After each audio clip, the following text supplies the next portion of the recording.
Gusto ko lang mag-share mga ka-es. Na-hospital ako. Sinugod ako sa operating room para operahan kasi nagkaroon ako ng cancer. Nung araw na gi-operahan ako, akala ko yun na yung huling araw ko sa mundo. Kaya bago ako operahan, humingi ako ng tawad sa Allah. Kasi makasalanang tao ako sa isa at hindi naniniwala sa kakayanan ng Allah. Kaya bago ako operahan, lumuhod ako sa kanya at nagdasal, humingi ng second life at gabay sa Allah.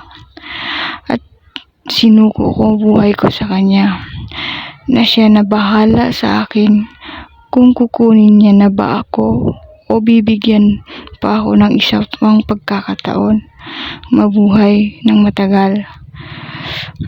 Bawat laban natin sa buhay o pagsubok, laging nandyan si Allah para tulungan at gabayan tayo.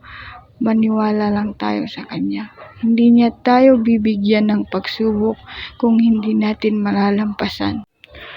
Laking pasasalamat ko, dininig niya na yung dasal ko.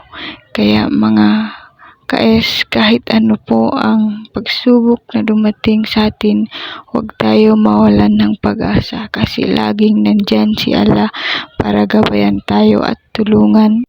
Magtiwala lang tayo at magdasal kasi kahit anong dumating na problema, kaya natin malampasan. Nasa operating room na ako, sinabi ko sa sarili ko, kung ito na yung huling araw ko sa mundo, tatanggapin ko. Tatanggapin ko ng buong puso.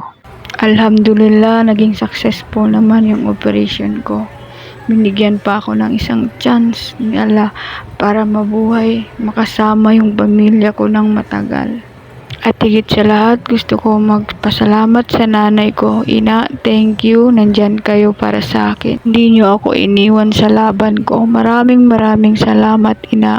I love you.